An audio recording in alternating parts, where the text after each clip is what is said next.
ada rendah, tinggi, dan rendah, moderat, dan tinggi. Tidak ada yang sampai ekstrim. Nah, dari hasil perhitungan tingkat risiko dari seluruh proses didapatkan beberapa kategori. Pada proses penggulungan sendiri didapatkan kategori bahaya sebanyak 2 potensi bahaya rendah dan 1 potensi bahaya tinggi. Pada proses pemintalan benang besar didapatkan kategori bahaya sebanyak 1 potensi bahaya rendah, 2 potensi bahaya moderat, dan 2 potensi bahaya tinggi. Pada proses pemintalan benang kecil didapatkan kategori bahaya sebanyak 2 potensi bahaya rendah, 1 potensi bahaya moderat, dan 1 potensi bahaya tinggi. Nah, untuk proses pemintalan benang finishing didapatkan kategori bahaya sebanyak 3 potensi bahaya rendah dan 1 potensi bahaya moderat. Nah, di sini saya masukkan untuk di job safety analysis atau saran yang saya berikan dari masing-masing potensi bahaya serta yang sudah diolah di risk level atau peta parahan tadi, di mana yang tadinya terbentur wadah gulungan ketika mendorong wadah gulungan itu yang ada di sana itu upayanya hanya ada P3K, sehingga saya menyarankan untuk pemasangan poster SOP atau K3 pada tempat tertentu, lalu mempertebal lintasan atau jalur kuning yang ada di pabrik karena di sana memang sangat-sangat sudah buram gitu. Lalu yang ketiga itu memberikan roda pada wadah si silindernya itu supaya nanti saat didorong itu lebih enak atau menggunakan material handling lainnya. Ini untuk job safety analysis di proses pemintalan benang besar, lalu di pemintalan benang kecil, dan pemintalan benang finishing. Nah, untuk selanjutnya hasil rekomendasinya ini lebih ke gambaran secara fisik untuk saran-saran rekomendasi yang sudah saya berikan tadi, seperti pemasangan SOP K3, lalu ada pemasangan roda, lalu mempertebal lintasan.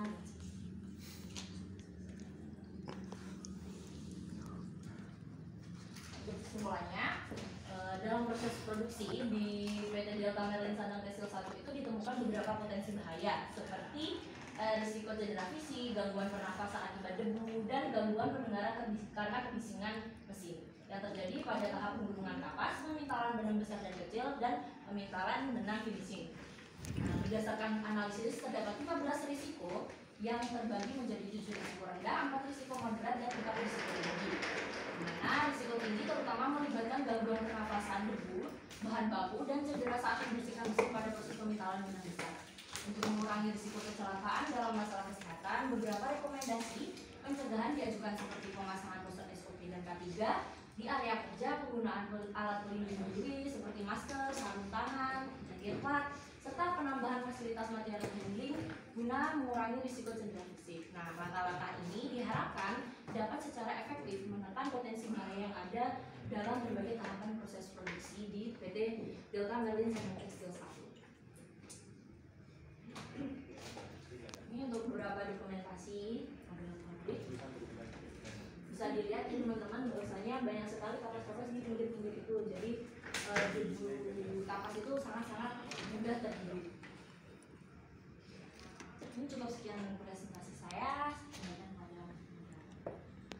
Baik, demikianlah presentasi seminar praktik dari Mbak Sida. Kita masuk ke sesi diskusi. Jadi kepada dosen penguji dan kepada teman-teman yang ingin menanyakan atau ada yang ingin ditanyakan, saya persilahkan.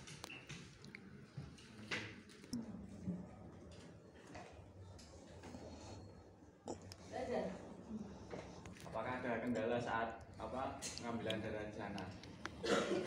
Sebenarnya ini cukup sensitif ya teman-teman. Untuk saya pengambilan data itu sebenarnya dari kantor itu sangat-sangat tidak mau jujur terkait K3, karena ya memang setelah saya berdiskusi dengan manajer produksi barulah saya tahu ada kendala-kendala apa saja. Nah, yang paling parah itu dimana seringnya terhirup debu dari kapas itu, banyak sekali pekerja itu yang sampai sakit paru-paru hingga keluar. Iya, karena sebenarnya di sana itu ada seperti vakum yang besar itu, hanya tetapi itu tidak maksimal karena hanya satu jalur di dekat mesinnya saja, sedangkan vakum itu terus tertiup. Jadi kapas-kapas yang agak besar seperti itu pasti ke pinggir. Sebenarnya ada yang membersihkan, hanya saja sirkulasi udara di sana itu sangat-sangat buruk. Kalau misalnya banyak sekali yang terkena paru-paru, dan produksi itu bercerita bahwasannya beliau itu kan juga mantan pekerja di sana. Dia setelah diangkat di manajer produksi, itu setelah dia check up dan lain-lain ternyata juga terkena paru-paru. Gitu. Lebih dari pihak internal atau petinggi perusahaan itu tidak mau jujur terkait K3, sedangkan di pekerjaannya itu banyak sekali yang mengeluh akibat itu.